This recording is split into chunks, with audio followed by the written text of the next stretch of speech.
Welcome to Telangana Rising News. నేడు దేవాదులకు CM Revanth Reddy గారు దేవాదుల ప్రాజెక్టు పురోగతి, నీటి విడుదల ఇంకా చేపట్టాల్సిన పనులను పరిశీలించేందుకు సీఎం రేవంత్ రెడ్డి గారు ఈ రోజు ప్రాజెక్టు పర్యటనకు వెళ్తున్నారు. ఆయనతో పాటు డిప్యూటీ సీఎం మల్లు భట్టి విక్రమార్క గారు, సాగునీటి శాఖ మంత్రి ఉత్తమ్ కుమార్ రెడ్డి గారు, ఇతర శాఖల మంత్రులు పొంగులేటి శ్రీనివాసరెడ్డి గారు, తుమ్మల నాగేశ్వరరావు గారు, పొన్నం ప్రభాకర్ గారు, మంత్రి సీతక్క గారు వెళ్లనున్నారు.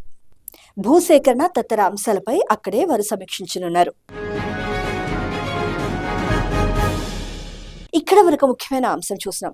త్వరలో ప్రారంభం కానున్న పార్లమెంటు సమావేశంలో తెలంగాణ అంశాలపై చర్చించాల్సిన వ్యూహంపై కాంగ్రెస్ పార్టీ రాష్ట్ర ఎంపీలతో ఈ రోజు సీఎం రేవంత్ రెడ్డి గారు సమీక్ష సమావేశం నిర్వహించనున్నారు. కేంద్రం వద్ద పెండింగ్ లో ఉన్న తెలంగాణ ప్రాజెక్టులు, అనుమతులు రావాల్సిన అంశాలను ఎంపీలకు వివరించి వాటి సాధనకు పోరాడాలని దిశానిర్దేశం చేయనున్నారు. మెట్రో 2వ దశ విస్తరణ, మూసీ పునరుజ్జీవం, ప్రాంతీయ వలయ రహదారి, ట్రిబులార్, పలు జాతీయ రహదారులకు అనుమతులు, నిధులు, ఇతర శాఖల్లో పెండింగ్ లో ఉన్న అన్ని అంశాలను ఎంపీలకు వివరించనున్నారు. ఇక్కడ వరకు ముఖ్యమైన అంశం చూసినాం. క్రికెటర్ క్రాంతికి సీఎం రేవంత్ రెడ్డి గారు ప్రశంసలు. ఇంగ్లాండ్ తో లార్డ్స్ లో జరుగుతున్న టెస్ట్ లో అదరగొడుతున్న మధ్యప్రదేశ్ మీడియం పేసర్ క్రాంతి గౌడ్ ను తెలంగాణ సీఎం రేవంత్ రెడ్డి గారు ప్రత్యేకంగా ప్రశంసించారు. ప్రపంచం మొత్తం ఫిఫా వరల్డ్ కప్ మేనియాలో ఉండగా క్రికెట్ మైదానంలో భారత బౌలర్ క్రాంతి అత్యద్భుతంగా రాణించి దేశం మొత్తం గర్వించేలా చేశారు. కాబట్టి కొద్దిసేపు మనం పురుషుల సాకర్ ను పక్కన పెట్టి భారత మహిళా జట్టును ఉత్సాహపరుద్దామని సీఎం రేవంత్ రెడ్డి గారు ట్వీట్ చేశారు.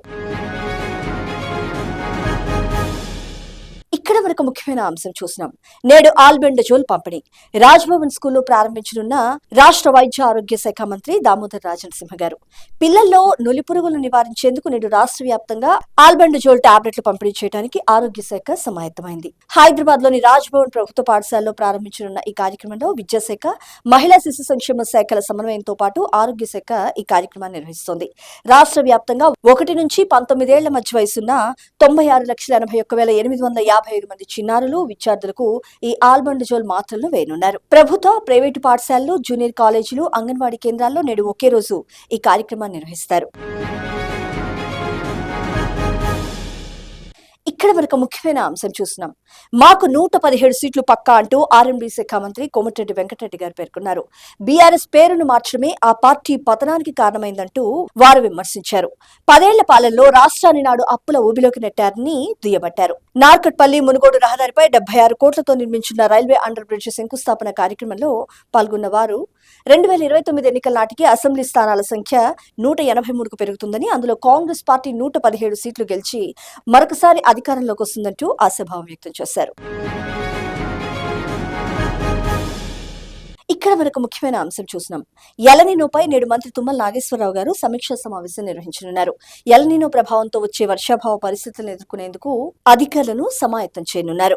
ఈ సమావేశానికి వ్యవసాయ, ఉద్యానవన శాఖ అధికారులు, ఇక్రిసాట్, ఐఐఓఆర్, ఐఐఎంఆర్, సిఆర్ఐడిఏ శాస్త్రవేత్తలు, భారత వాతావరణ శాఖ ఐఎండీ, భూగర్భ జలశాఖ అధికారులు తదితరులు హాజరు కానున్నారు.